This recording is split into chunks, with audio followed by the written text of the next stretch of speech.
Subscribe for the very latest. Bye, Daddy. Hey, I want to talk. I want to talk about that whole thing. Before I talk about it, listen. You know, I listen. I read every comment. Every comment on the podcast about the podcast, I'm in them comments, and I see y'all little people in there talking about, oh yeah, you know, that's the OG podcast. They talk about Tupac. That's right. We talk about Tupac. But guess what? Pac it's still it's still new stuff about Tupac that nobody knows about. I guarantee your generation ain't gonna be talked about much. Just saying. His stories are just like when you hear stories with Prince. Just pretty much. Hey. I'm a Gemini.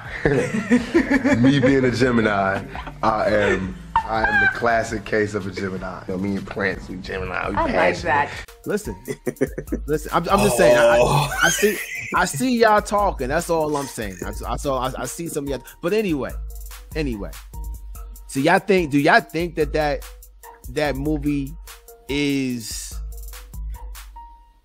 I guess, the moment where Tupac changed and became different?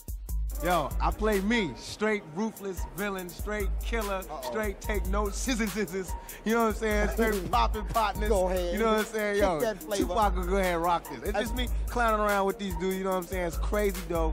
It's just sick. You're not gonna expect it. I'm not gonna tell you the plot, but it's sick. I'm ready to see it already. Is Pac a victim of Methodist acting, or is it like what do you think? What do you think? I think Pac was always Pac. It's just I think that role gave us a doorway into seeing who he was. Like he had always been that. I don't think that role's changed him because he was always him. I just think that let us see a little bit more into his personality and what he's capable of, and that just gave us like a doorway into us being able to see that more. What y'all think? What you think? How I feel about it is kind of like what Trim's saying. Like, you talking about Bishop, right? Like how he, right? Pretty much, because a lot of people say that the role that Pac played in as Bishop, basically that's where he switched to being somebody else. I think because this movie came out 92, birth year. I was 12. 12 years old. But I think it was kind of like, this is who I could be. Because in a sense, this is what could be brought out of me. This is, because he didn't start it. He did this before his music came out, if I'm not mistaken. Yeah, Strictly. No. He did this after Strictly. Okay. All right. I think, of course, gangster rap was for real was basically already on its way after what NWA did. But I'm saying, as far as what he became, I do think it's kind of like what he said, that this is what he's capable of. I don't believe that, you know, he was just like a violent dude by nature and nothing like that. But I do think, you know, I ain't a killer, but don't push me. Yeah. See, it's not like, I don't want people out there to think that I went and just picked on these guys. These guys, the Hughes brothers, are 200 and something pounds, and they're twins. I walked up by myself to these twins. I'm 165, and I just started talking, you know, and it grew to an argument. And he turned around, we got to push until it was a fight. That's how it happened, but it wasn't like I just jumped on it. You two suckers had a fight with me, and then they turned it around like I jumped them. You know what I'm saying? They took a street thing and brought it to the courts, and that's what I can't forgive them for. Like, I really feel like it's on that wave of like, if you put me in an element, if you put me in some kind of... I'm sorry. He did Tupacalypse.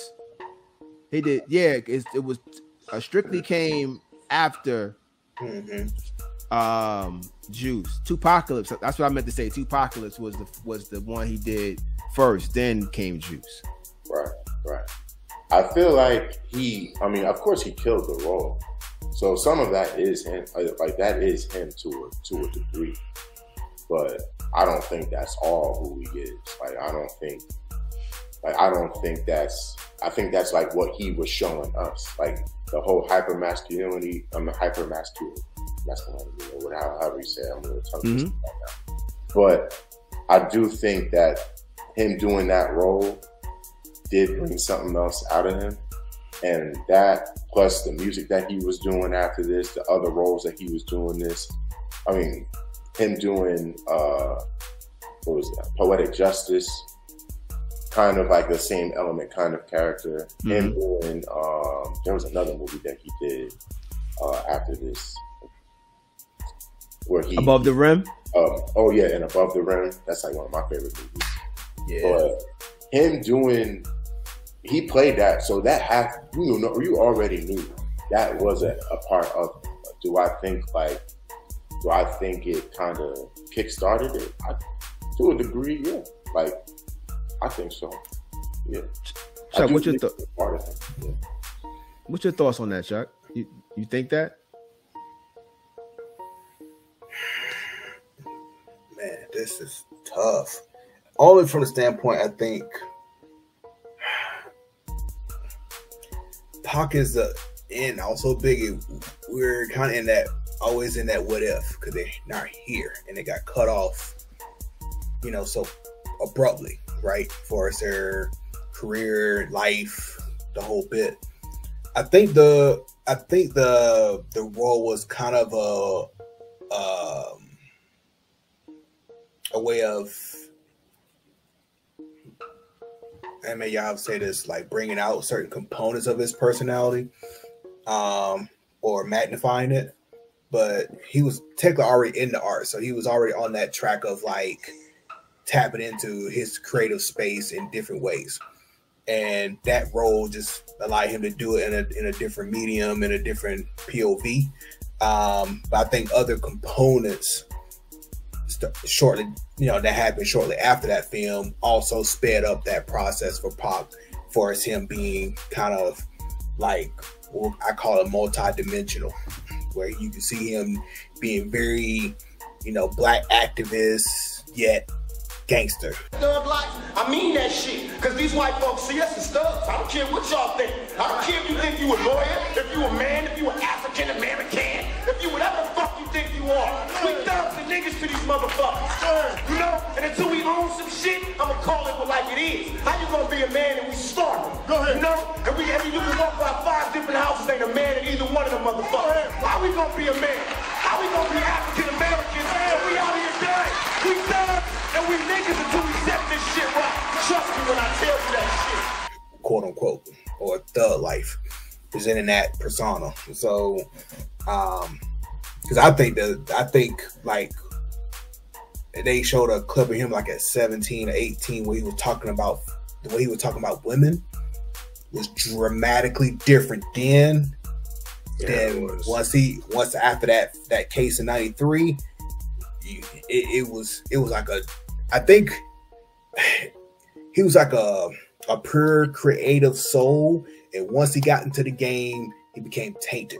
I can never change how people see me. I can only try to be better at what I do, so that when they do blow it up, it's it doesn't look as bad. Yeah, I think so too. And you can start seeing that he was trying to navigate. Like I would listen to, and I'm probably all over the place with Pop, but like I would listen to So Many Tears earlier. I said, when you listen to that song, it's dark and it's almost like a cry for help. Like I don't have another option. You know what I'm saying? Like he's like literally saying, bro, everything I turn around is bad. I'm in the hood trying to make it out. When I make it out, I still got enemies. Money don't solve the problem. It's like everything he thought was gonna be is not going to be. So he was literally like, now Pac was suicidal. Not literally, yeah. Pac was suicidal at that moment. He wanted to kill himself because of what he was going through. He got shot by the police. He got beat up by the police. He got he got the rape case. He got all this stuff happening. He wanted to die. I mean, that's just the real. He was suicidal at that moment. Allegedly, at least that's what I got. That's what I got from the documentary, that he was suicidal. I think one of his aunts, he had wrote something when he the day before he had to go to trial, go to court to be sentenced. He had wrote, I forget what he said. He wrote something on his face, and he was just sitting there with a gun, like just ready. I guess he was talking as if he was going to go somewhere and kill himself. So, people go through things. When Pop was going through a lot. He was going through a lot. You know what I'm saying? My bad, Chuck. I didn't mean to cut you off. You're good. Yeah, that actually encapsulate that song and kind of the story behind it. But yeah, I think Pop was really a true Gemini. Like, yeah, that's what I was about to say. He Gemini. Like, he going back and forth and literally in the same. And he said, and multiple people say the same exact feedback, and you can be talking to him, and in 20 minutes you're gonna get two versions of Pop, and you just like, what is going on right now? Like, he was first talking about we gotta protect the babies, we gotta do this in the third, and next thing you know, like, and he's like, what does that come from? Like, we were just talking about building a community. Like, so that's Pop. That just, and I think that sometimes that can, because it plays a trick on us at times, because as humans we like putting things in boxes, or we like things binary sometimes, and Pop was definitely not that. He was very all over the place, and sometimes that's hard to kind of encapsulate and just like and deal with, especially since again his life was ended so abruptly. So now we kind of dealing with that what if and all the other stuff that come along with it. So yeah, Pop was definitely a once in a lifetime persona and artist for sure. Yeah, I mean, I think what everybody was looking at was a 21-year-old who first of all, let's just say this. He was everything that you saw. You know what I mean? Yeah, he was already selling drugs at an early age. You know what I'm saying? He was already, doing stuff in the street that he wasn't doing it for long, but he was just a very passionate, energetic, ready for whatever. You know what I'm saying? You can't, he grew up ready for whatever. You understand what I'm saying? Like, he was ready to go to war with anybody that was going against black people. So yeah, there's a fine line between Black Panther and gangster. You understand what I'm saying? There's a fine line there, because the minute you pop off, we shooting y'all. That's the Black Panther mentality. You understand what I'm saying? Like, we don't have these guns for play. We smart individuals who know how to use a gun. Period. So there's a fine line there. Absolutely. So when you mix that with liquor and weed, what you gonna get? An unstable individual. You gonna get Pac. You gonna get Pac. You know what I'm saying? Which, once again, he's 21 years old when they're filming this movie, right? So Pac was the type of person that he drew from either past experiences or people that's around him, and then he take it and mix that up, and you get Bishop. You just get Bishop. I think it's so real that you think, oh well, this is what Pac changed. Nah, this is where you meet the real Pac and the actor. Yeah, and it's, I mean, yeah, like I said, you definitely get a sense of who he was and what he was capable of with that role. So I think it did a very good job as far as introducing us to who Tupac was, but he was there all along. It's just, this was a way to channel some of that and give it at the end of the day, we would never know who Tupac really was. You know what I'm saying? Like, because he was too many people. He was too many people. That was like an identity crisis thing that he was always going through. A sense of like trying. I feel like he knew who he was, but I feel like media tried to say that you have to be this or you got. You know, that's facts, bro. Sometimes I wish, like, what these hypothetical what ifs, like, what if Pac had the opportunity to accumulate wealth before he got up out of here? If God give me breath for 20 more years, I see myself changing the world because my thought patterns are so opposite of what's the norm. Really? So I would have to change the world, or I have to be changed by the world. He would have gave it away. He wouldn't be as rich because he would have been spending money trying to save black people. You understand what I'm saying? Think about it. Like, because he spent pretty much half his rap career trying to stay in the black because of all the court cases. He's basically, he's like, man, I'm making money, but I'm spending money at the same time, like even at a faster rate compared to everybody else, because I'm always in legal trouble. I'm always fighting something. So he's never got a chance to really take hold of his financial capability from that. Put it like this, and we'll move on. We got, if you asking that question, what if Pac would have accumulated wealth? You would have got Nipsey Hussle. He was talking to the people in the struggle, and was like, you know, if you listen to what I'm saying, I'm gonna walk you to where we in the direction we need to be in, be going toward. So I think, you know, just in terms of intention, Pac was a street dude, right? And he represented thug life on the surface, right? But you get into the message and his direction, he was really a revolutionary and trying to lead people, and trying to, you know what I mean, offer a positive direction without being preachy and without being so-called holier than thou. And that's what I meant in terms of like Tupac of my generation. You would have got Nipsey Hussle. Nipsey invested in his community. He put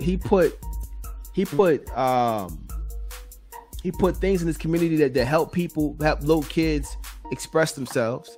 He was on his way to helping a lot of people in the hood legalize themselves and start businesses. That's the type of time Nipsey was on. So you would have got Nipsey. That's exactly what Pop. Listen, I'm gonna say this and I'm gonna move on.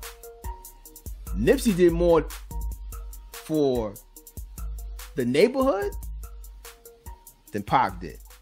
I'm not saying I'm going to rule the world or I'm going to change the world, but I guarantee that I will spark the brain that will change the world. And that's our job, is to spark somebody else watching us.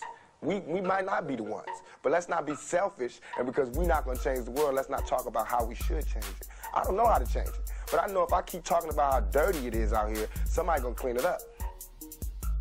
Facts. Just saying. Just looking at it. Pac talked the talk, gave it to Nip. Nip walked the walk. Facts. That's how I see it. Y'all don't get mad at me. This is my opinion. I asked everybody what their favorite Tupac song.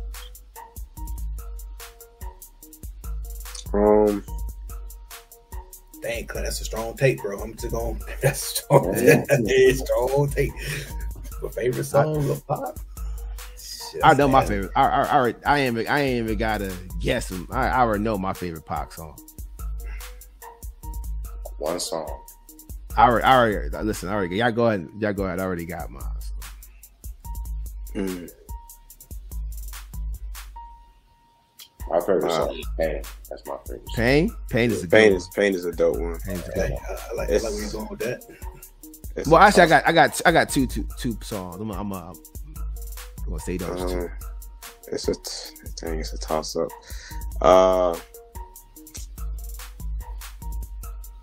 Young Niggas and No More Tears. Chuck.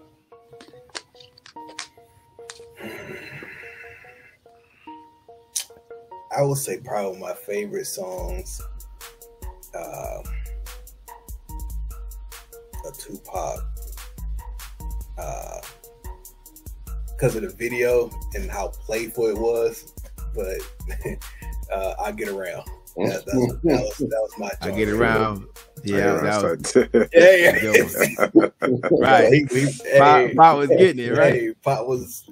That was like that was kind of like one of the last kind of like for me hits where before he started to kind of transition to the other stuff. You know what I'm saying? Like we got like more dark and. I mean, I think that I Get Around in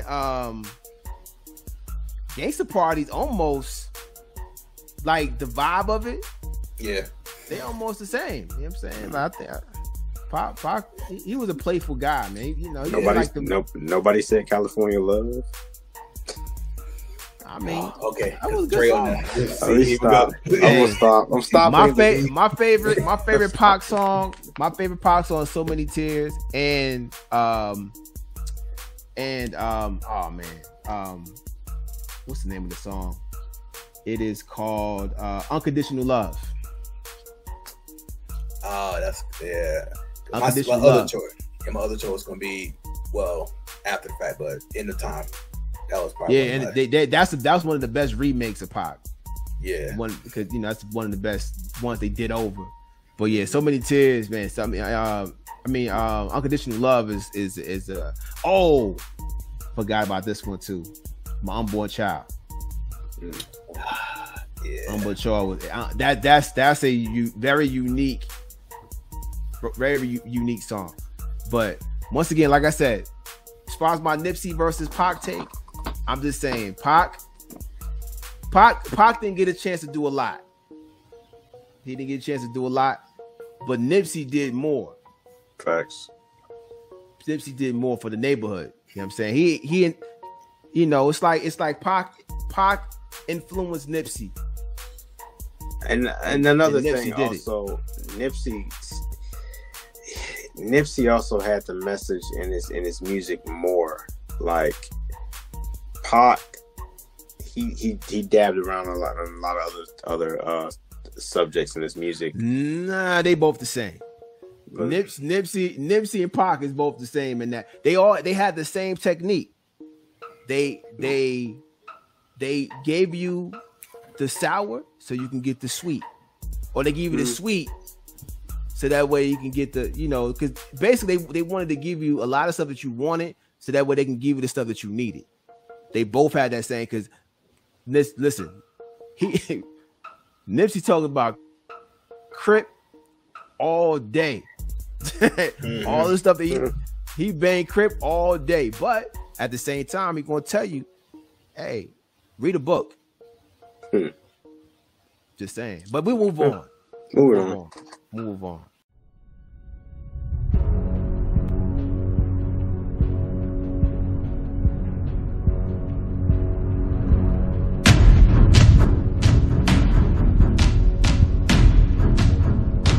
Play it, Daddy.